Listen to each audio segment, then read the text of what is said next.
சமூகத்தின் கிட்டவா தங்கம் இரும்புநிலை சமூகத்தின் நாளைய கல்வியாளர்களாக உருவாகி வருகின்ற நாங்கள் எக்காரணத்தை கொண்டும் பள்ளி படிப்பை பாதியிலேயே இடைநிறுத்தம் செய்ய மாட்டோம். புரட்சியாளர் அம்பேத்கரை போன்று தலைசிறந்த கல்வியாளர்களாக உருவாகி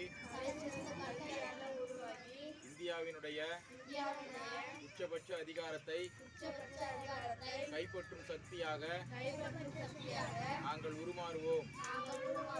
தலைசிறந்த கல்வியாளர்களாக எங்களை நிலைநிறுத்திக் கொண்டு எங்கள் சமூகத்தினுடைய நிரந்தர விடியலுக்கு வழிவகுப்போம்.